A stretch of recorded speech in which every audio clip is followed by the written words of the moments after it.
महान सम्राट अशोक को नमन करते हुए आप सभी आगंतुकों को मेरा नमो बुद्धाय।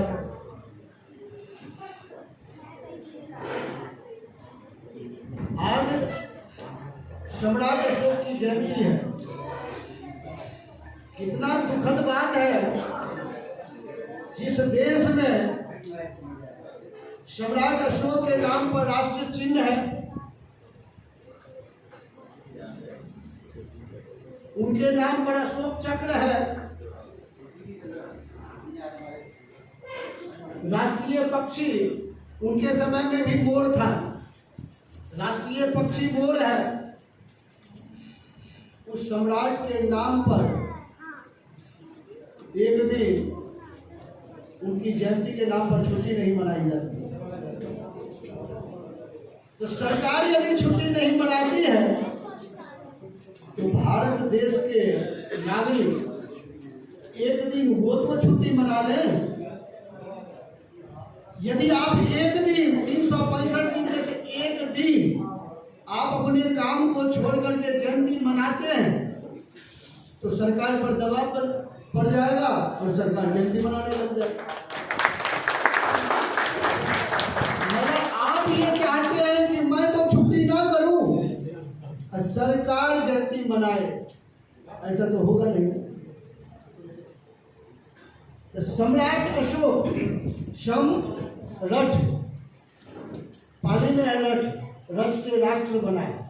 असम का मतलब होता है समानता।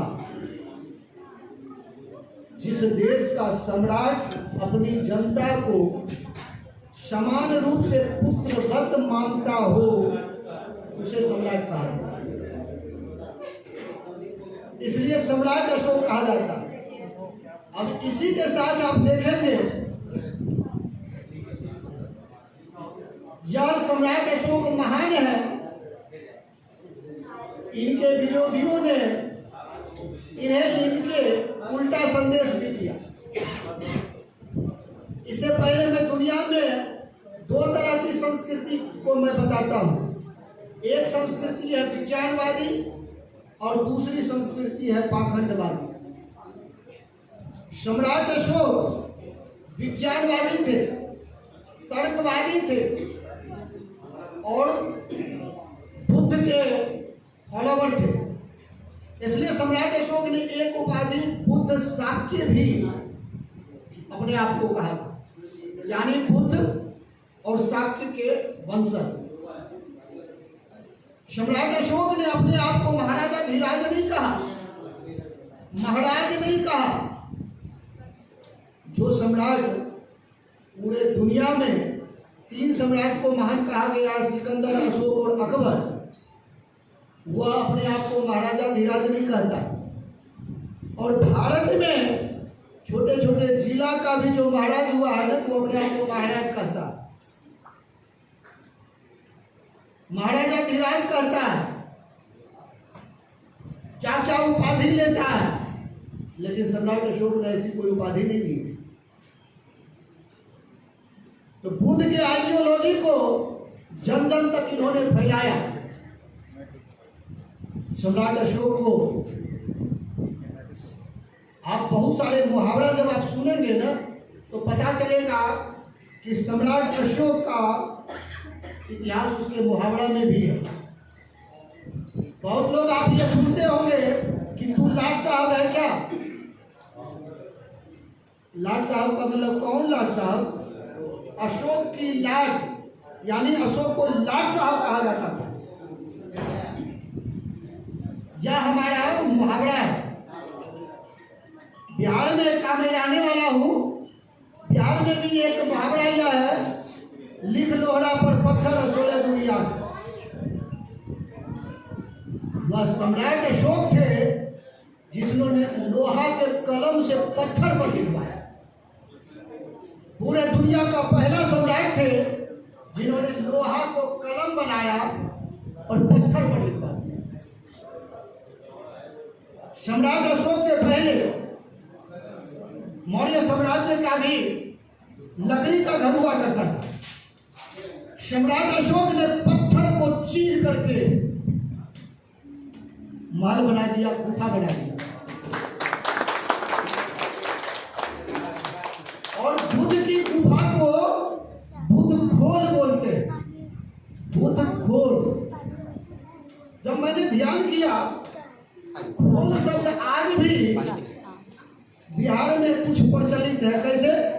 ये तकिया का खोल है, ये रजाई का खोल है, खोल मतलब मुहावरा में आपका इतिहास छुपा हुआ है। धरती शेषनाग पर टिका हुआ है। शेषनाग का मतलब सांप नहीं, धरती शेषनाग पर टिका हुआ है। विरोधी ने आपको कह दिया सांप पर टिका हुआ है, सांप पर धरती टिकेगी? तो शेषनाग वंश था जिसकी राजधानी वैशाली थी, और शेषनाग का बेटा का नाम था कालाशोक, जिसने द्वितीय बौद्ध संगति करवाई हाजीपुर में।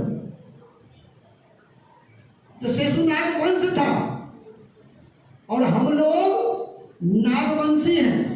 कर्नल जेम्स टॉड की हिस्ट्री में लिखा है, मौर्य लोग जो थे वो तक्षक नागवंशी थे।